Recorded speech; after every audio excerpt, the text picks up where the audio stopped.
بسم اللہ الرحمن الرحیم۔ السلام علیکم ورحمۃ اللہ وبرکاتہ۔ آج کی ہماری اس ویڈیو کا ٹاپک ہے کہ تمام صحابہ کرام عادل ہوتے ہیں۔ آپ میں سے اکثر بہت سارے لوگوں نے یہ سنا ہوگا کہ صحابہ کرام عادل ہوتے ہیں اور اس بات پر اہل سنت کا اجماع ہے، لیکن بہت سارے لوگوں کے دلوں میں یہ سوال پیدا ہوتا ہوگا کہ آخر عادل ہونے سے مطلب کیا ہے، اس سے کیا مراد ہے۔ تو انشاءاللہ تعالی آج کی اس ویڈیو میں ہم دونوں باتیں ثابت کریں گے۔ ایک یہ کہ تمام صحابہ عادل ہیں، اس بات پر پوری امت کا اجماع ہے، اور دوسرا یہ کہ عادل ہونے سے مراد کیا ہوتا ہے، اس کا کیا معنی ہوتا ہے۔ اہل سنت و جماعت کا اس بات پر اجماع ہے کہ تمام صحابہ کرام وہ انبیاء کی طرح معصوم تو نہیں ہیں، لیکن وہ عادل ہوتے ہیں، یعنی اللہ تعالیٰ نے ان کو فسق و فجور سے محفوظ رکھا ہے، متقی اور اعلیٰ درجے کے پرہیزگار ہیں، دیانت کے اعلیٰ درجے پر فائز ہیں، اور فسق و فجور ان کے قریب بھی نہیں بھٹکتا۔ اللہ تعالیٰ صحابہ کرام کے بارے میں قرآن کریم میں سورہ حجرات آیت نمبر 7 میں ارشاد فرماتا ہے، وَلَكِنَّ اللَّهَ حَبَّبَ إِلَيْكُمُ الْإِيمَانَ وَزَيَّنَهُ فِي قُلُوبِكُمْ وَكَرَّهَ إِلَيْكُمُ الْكُفْرَ وَالْفُسُوقَ وَالْعِصْيَانَ أُولَئِكَ هُمُ الرَّاشِدُونَ۔ لیکن اللہ تعالیٰ نے تمہارے دل میں ایمان کی محبت ڈال دی اور اسے تمہارے دلوں میں پرکشش بنا دیا ہے، اور تمہارے اندر کفر کی اور گناہوں کی اور نافرمانی کی نفرت بٹھا دی ہے۔ یہی لوگ ہیں جو ٹھیک ٹھیک راستے پر ہیں۔ اولئک الذین امتحن اللہ قلوبہم للتقوی لہم مغفرۃ واجر عظیم۔ یہ وہی لوگ ہیں جن کے دلوں کو اللہ نے خوب جانچ کر تقوی کے لیے منتخب کر لیا ہے، ان کو مغفرت بھی حاصل ہے اور اجر عظیم بھی۔ تو قرآن کریم کی ان دونوں آیتوں سے پتہ چلا کہ اللہ تعالیٰ نے صحابہ کرام کو ان کے دلوں کو تقوی کے لیے منتخب کر لیا ہے، اور صحابہ کرام کے دلوں میں گناہوں کی اور نافرمانیوں کی نفرت بٹھا دی ہے کہ صحابہ کرام گناہ کرنے کا ارادہ کبھی نہیں کرتے۔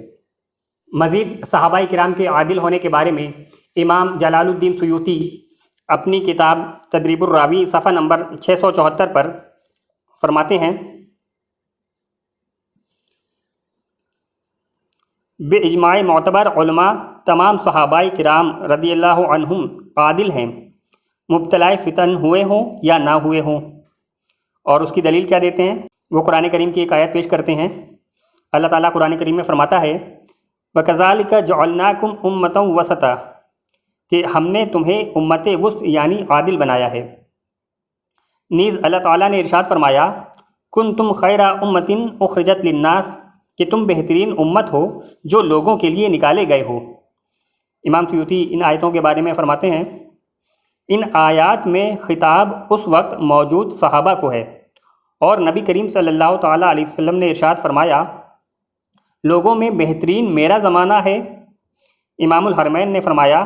کہ صحابہ کرام رضی اللہ عنہم کی عدالت سے بحث و جستجو نہ کرنے کی وجہ یہ ہے کہ وہ حاملین شریعت و ناقلین شریعت ہیں۔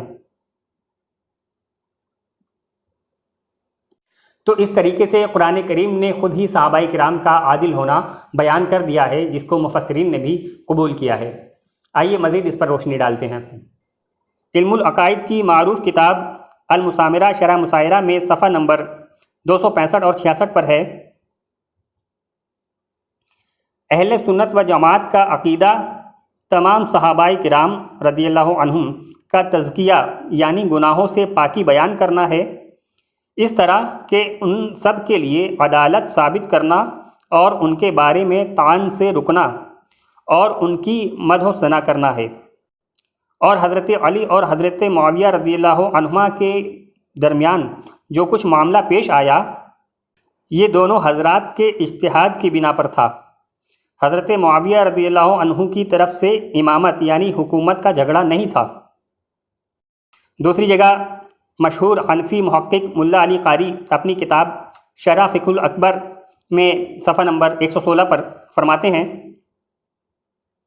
جمہور علماء کا مذہب یہ ہے کہ تمام صحابہ کرام رضی اللہ عنہم عادل ہیں۔ حضرت عثمان و حضرت علی رضی اللہ عنہما کے زمانوں میں وقوع پذیر فتنوں سے پہلے بھی اور اس کے بعد بھی، کیونکہ نبی کریم صلی اللہ تعالیٰ علیہ وسلم کا ارشاد ہے کہ میرے صحابہ ستاروں کی مانند ہیں، ان میں سے جس کسی کی بھی پیروی کرو گے ہدایت پا جاؤ گے۔ دوسری جگہ پر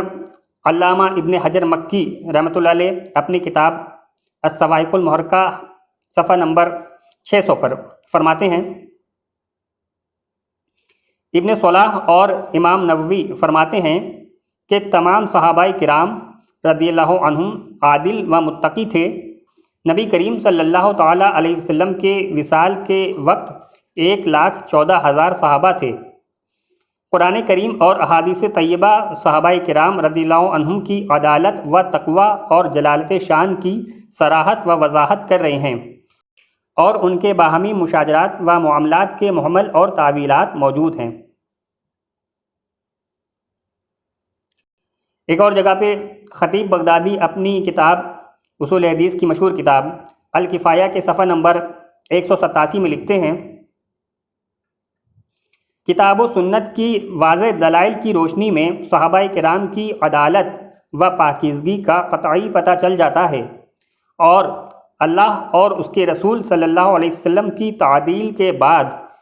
کسی کے تعدیل کی قطعاً کوئی ضرورت باقی نہیں رہ جاتی۔ آگے وہ فرماتے ہیں، یہی سارے علماء اور ان فقہا کا مذہب ہے جن کے قول کا اعتبار کیا جاتا ہے۔ ایک اور کتاب میں امام ابن صلاح اپنی کتاب علوم الحدیث، جس کو مقدمہ ابن صلاح بھی کہتے ہیں،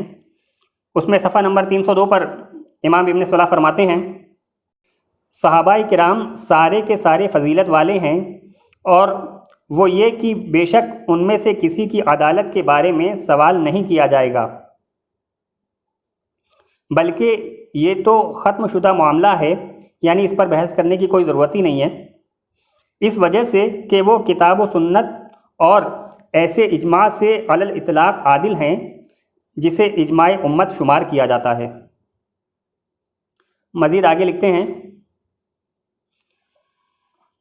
اللہ تعالیٰ نے ارشاد فرمایا، تم بہترین امت ہو جو بھیجی گئی ہو عالم میں۔ کہا گیا ہے کہ مفسرین کا اتفاق ہے کہ یہ آیت رسول اللہ صلی اللہ تعالیٰ علیہ وسلم کے صحابہ کرام کے بارے میں وارد ہوئی ہے، یعنی یہاں پر اللہ تعالیٰ نے صحابہ کرام کی تعریف فرمائی ہے، اور اللہ تعالیٰ نے فرمایا، اور اسی طرح کیا ہم نے تم کو امت معتدل تاکہ ہو تم گواہ لوگوں پر،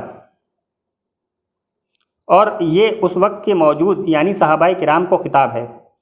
اور اللہ سبحانہ و تعالیٰ نے ارشاد فرمایا، محمد رسول اللہ صلی اللہ تعالیٰ علیہ وسلم اور جو لوگ ان کے ساتھ ہیں اور کافروں پہ سخت ہیں۔ مزید آگے لکھتے ہیں، اور سنت کی نصوص میں بھی کثرت کے ساتھ اس کی گواہی موجود ہے،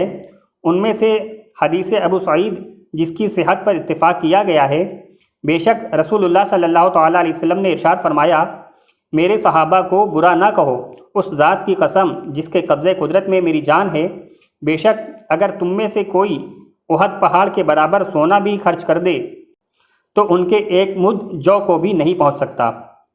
پھر بے شک پوری امت کا تمام صحابہ کرام کی عدالت پر اجماع ہے،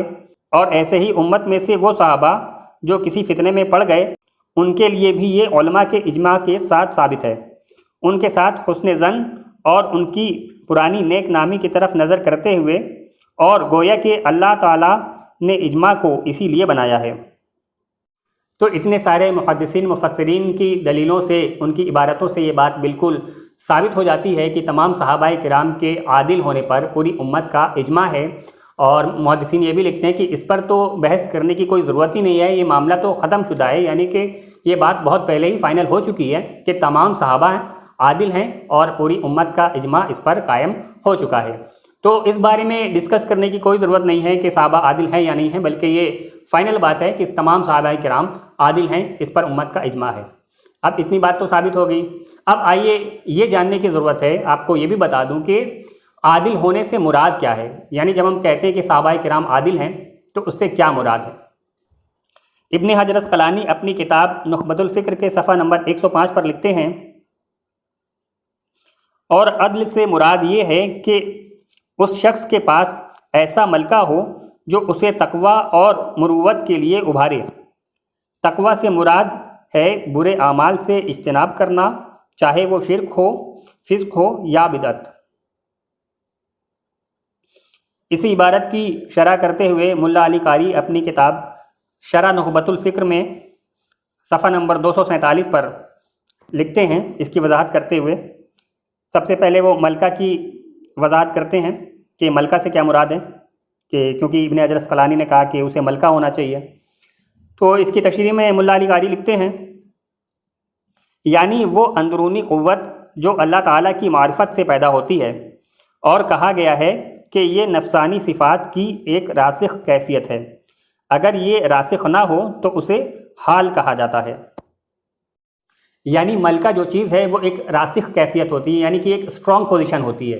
اگر راسخ نہ ہو تو پھر اسے ملکہ نہیں کہا جائے گا بلکہ حال کہا جائے گا۔ اور ابن حجر اسقلانی کے نزدیک ملکہ ہونا ضروری ہے، یعنی کہ بہت اسٹرانگ لیول پر تقوی ہونا ضروری ہے۔ پھر مزید ملا علی قاری تقوی ہونے والے انسان کی صفات کو بیان کرتے ہوئے آگے لکھتے ہیں،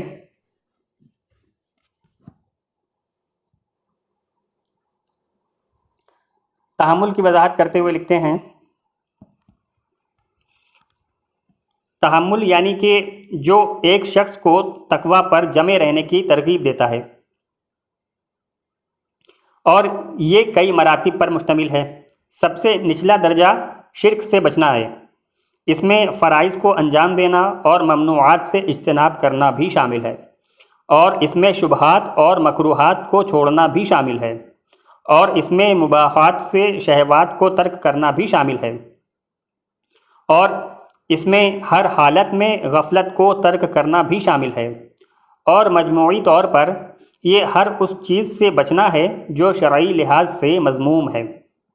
یعنی انسان کے اندر تقوی اس درجے کا ہو جس سے وہ شرک سے بھی بچتا ہو، کفر سے بھی بچتا ہو، گناہوں سے بھی بچتا ہو، تمام ان باتوں سے بچتا ہو جو شریعت کی نظر میں ناپسندیدہ ہیں۔ مزید آگے ملا علی قاری مروت کی وضاحت کرتے ہوئے لکھتے ہیں، اور یہ انسان کی کامل شخصیت ہے، صدق زبان، بھائیوں کی لغزشوں کو برداشت کرنا، زمانے کے لوگوں کے ساتھ احسان کرنا، اور ہمسایوں کو اذیت سے روکنا۔ یعنی کہ محدثین کے نزدیک عادل ہونے کا مطلب یہ ہے کہ ایک انسان اپنے تمام فرائض کو، واجبات کو ادا کرتا ہو، شرک سے بچتا ہو، گناہوں سے بچتا ہو، تمام طرح کی بری باتوں سے بچتا ہو، فسق و فجور سے اپنے آپ کو بچاتا ہو، اور ان ساری چیزوں کا اس کے اندر ملکہ ہونا چاہیے، یعنی کہ بہت اسٹرانگ لیول پر یہ ساری چیزیں ہونی چاہیے، تب ایک انسان کو عادل کہا جاتا ہے۔ یعنی کہ یہ ساری صفات جب کسی انسان میں بہت اسٹرانگ لیول پر ہوں گی، اعلیٰ درجے پر ہوں گی، تب اس کو عادل کہا جائے گا۔ اور جب ہم بات کرتے ہیں صحابہ کرام کی کہ صحابہ کرام عادل ہیں، اور وہ ایسے عادل ہیں کہ ان کی عدالت پر تو اجماع ہے کہ ان کی عدالت پر شک بھی نہیں کیا جا سکتا، تو ثابت ہوا کہ یہ ساری جو خوبیاں ہیں یہ صحابہ کرام میں باقی لوگوں سے سب سے زیادہ اعلیٰ درجے کی ہیں۔ اس لیے کسی کا یہ گمان کرنا کہ صحابہ کرام عادل ہیں مگر ان کی عدالت سے بس اتنا مراد ہے کہ وہ روایتوں کو آگے بڑھانے کے معاملے میں عادل ہیں، کہ وہ روایتوں میں کسی طرح کی کوئی کوتاہی نہیں کرتے، یہ بات بالکل غلط ہے، حقیقت کے خلاف ہے، کیونکہ کسی انسان کی روایت پر اعتبار اسی وقت کیا جاتا ہے جب پہلے اس کی شخصیت کا اعتبار ہو سکے، اس کی شخصیت کے بارے میں معلوم ہو کہ وہ انسان کبھی جھوٹ نہیں بولتا، وہ انسان گناہوں میں ملوث نہیں ہوتا، وہ انسان گناہوں کا ارادہ نہیں رکھتا، کسی طرح کی بدعت میں وہ ملوث نہیں ہے، اس کے اندر تقوی اعلیٰ درجے کا پایا جاتا ہے۔ جب یہ ساری باتیں کسی انسان کے اندر پائی جاتی ہیں تب اس انسان کو عادل کہا جاتا ہے، تب اس انسان کی شخصیت جو ہے وہ اعتبار کے لائق ہوتی ہے، اور جب اس کی شخصیت اعتبار کے لائق ہوتی ہے اس کے بعد ہی اس کی بیان کردہ روایت اعتبار کے لائق ہو سکتی ہے، کیونکہ جس انسان کی شخصیت ہی اعتبار کے لائق نہ ہو اس انسان کی روایت کا کیا بھروسہ کہ وہ انسان سچ بول رہا ہے یا جھوٹ بول رہا ہے، کیونکہ اگر ایک انسان فاسق ہے، فاجر ہے، وہ کھلے عام گناہ کرتا ہے، لوگوں کو معلوم ہے کہ وہ جھوٹ بولتا ہے، لوگوں کو معلوم ہے کہ وہ غلط کام کرتا ہے، تو پھر کس بنیاد پر ہم کہیں گے کہ اس کی بیان کردہ روایتیں صحیح ہیں اور وہ روایتوں میں جھوٹ نہیں بول سکتا اور ملاوٹ نہیں کر سکتا، کیونکہ اس کا گناہ کرنا تو ثابت ہے کہ وہ گناہ بھی کرتا ہے، جھوٹ بھی بولتا ہے۔ تو اگر کسی شخصیت کا اعتبار ہی نہ ہو تو پھر اس کی روایت کا اعتبار بھی نہیں کیا جا سکتا، اور عادل ہونے کا تو مطلب ہی یہی ہے کہ انسان تمام طرح کے چھوٹے بڑے گناہوں سے بچنے والا ہو، اللہ تعالیٰ کا خوف رکھنے والا ہو، تقوی والا ہو، اور یہ ساری چیزیں اس کے اندر اعلیٰ درجے پر موجود ہوں۔ صحابہ کرام سے اپنی زندگی میں اگر کبھی کوئی غلطی ہو جاتی ہے تو وہ اپنی زندگی میں ہی اس کا ازالہ اور اس کی توبہ کر لیتے ہیں، لیکن اس کا یہ ہرگز مطلب نہیں ہوتا کہ وہ گناہ کرنے کا اور برا کام کرنے کا ارادہ رکھتے ہیں۔ اس لیے کبھی بھی کسی بھی صحابی کی کسی بھی غلطی کو پوائنٹ آؤٹ نہیں کیا جائے گا، اس پر انہیں ٹارگٹ نہیں کیا جائے گا۔ نبی کریم صلی اللہ تعالیٰ علیہ وسلم کا فرمان بالکل واضح ہے کہ میرے صحابہ کو برا مت کہو، اور اس پر میری ایک ویڈیو بھی موجود ہے، صحابہ کرام کو برا کہنے کا انجام۔ اس کا لنک آپ کو اوپر آئی بٹن میں شو کر رہا ہوگا، وہاں سے آپ اس ویڈیو کو دیکھ سکتے ہیں کہ صحابہ کرام کو برا کہنے والوں کا کتنا سخت انجام ہے، ان کے لیے کتنی سخت وعیدیں کتابوں میں موجود ہیں۔ امید ہے آپ کو ویڈیو پسند آئی ہوگی، اسے زیادہ سے زیادہ لائک کریں، چینل کو سبسکرائب کریں، اپنے دوست احباب کو شیئر کریں، ہو سکتا ہے آپ کے ذریعے کسی کی اصلاح ہو جائے۔ السلام علیکم ورحمۃ اللہ وبرکاتہ۔